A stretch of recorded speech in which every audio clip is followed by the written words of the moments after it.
दोस्तों आज की इस वीडियो के अंदर हम बात करने वाले हैं विधानसभा से संबंधित जितने भी महत्वपूर्ण जानकारी है सभी हम इसके अंदर देखेंगे। XYZ आप कोई भी एग्जाम्स दे रहे हो सभी एग्जाम्स के लिए मोस्ट इंपॉर्टेंट रहने वाला है ये। देखिएगा विधानसभा देखेंगे, इसमें हम इसकी संरचना के बारे में बात करेंगे, इसकी शक्तियों के बारे में बात करेंगे, कार्यप्रणाली की बात करेंगे।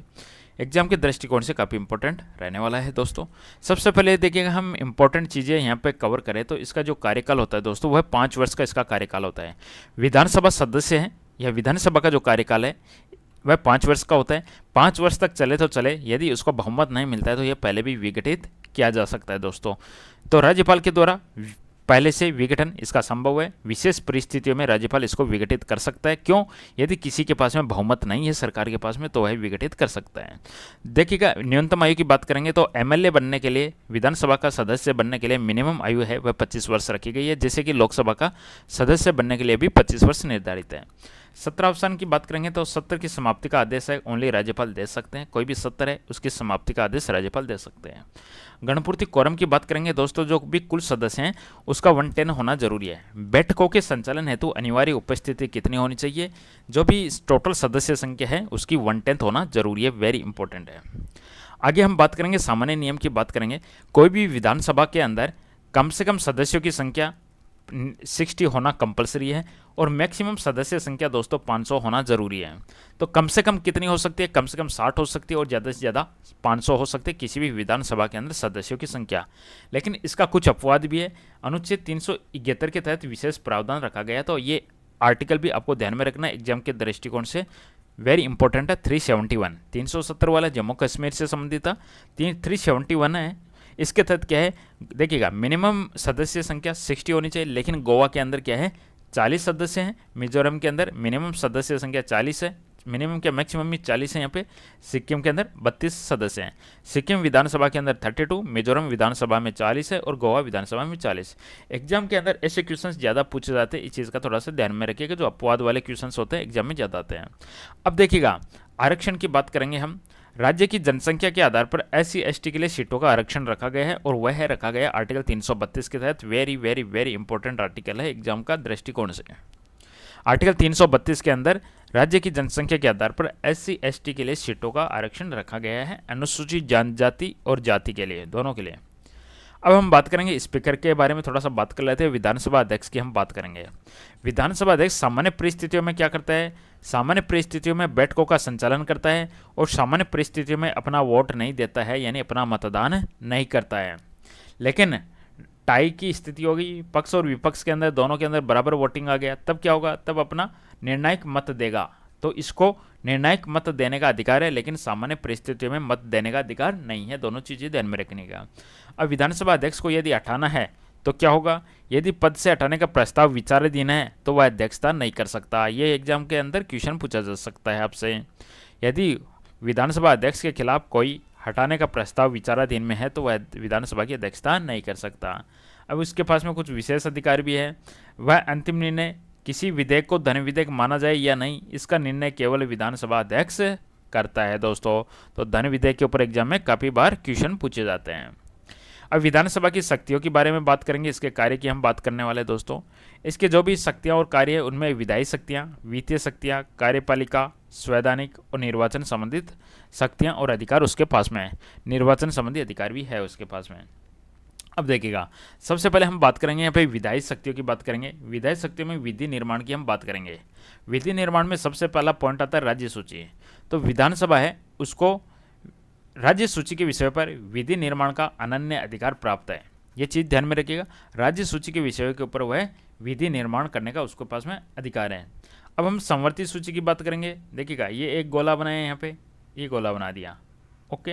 यानी राज्य सूची पे कौन क्या बना सकता है? इसमें राज्य सूची भी बना सकती है, संसद भी बना सकती है।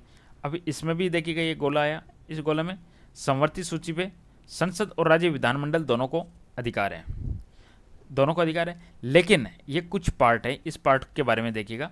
यदि दोनों के बीच में विरोध की स्थिति हो गई, यदि दोनों द्वारा निर्मित विधियों में परस्पर विरोध है तो संसदीय विधि मान्य होगी।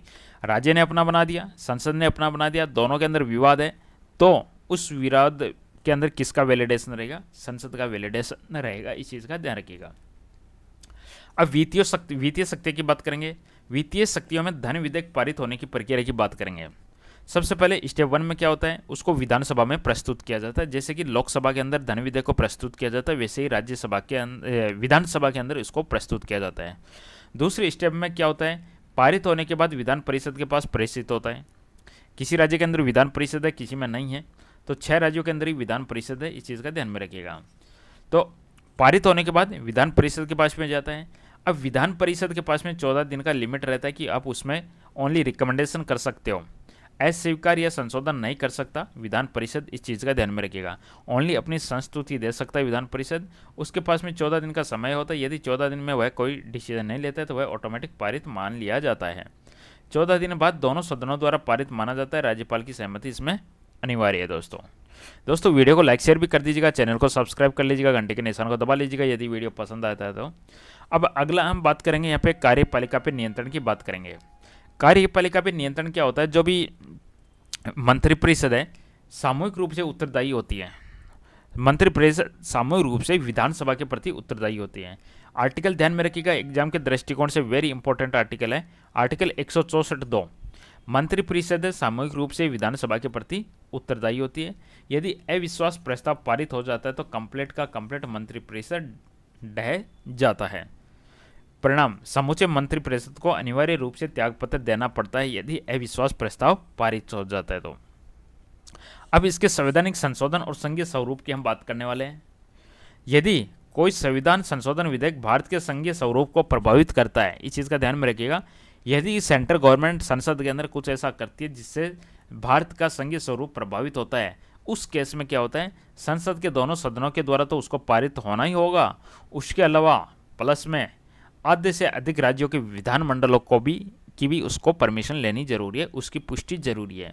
इसलिए निष्कर्ष क्या है, राज्य की विधानसभा संविधान के संघीय ढांचे की रक्षक के रूप में कार्य करती है। अकेली केंद्र सरकार कुछ नहीं कर सकती। इस केस में उसको भारत के सभी राज्यों के विधानमंडलों की, वो भी आधे से अधिक राज्यों के विधानमंडलों की पुष्टि जरूरी है। दोस्तों अब हम राष्ट्रपति के निर्वाचन में निर्वाचन संबंधी अधिकार होता है विधानसभा सदस्य के पास में। यह संसद के सदस्य जितना लोकसभा के राज्यसभा के जो संसद के सदस्य को अधिकार है उतना ही विधानसभा के सदस्य को अधिकार है। लेकिन ध्यान में रखिएगा, इधर ओनली निर्वाचित सदस्य ही भाग ले सकते हैं। जो विधानसभा के ओनली निर्वाचित सदस्य ही भाग ले सकते हैं। दोनों को बिल्कुल बराबर अधिकार है, बिल्कुल बराबर अधिकार है, समान मताधिकार का अधिकार है।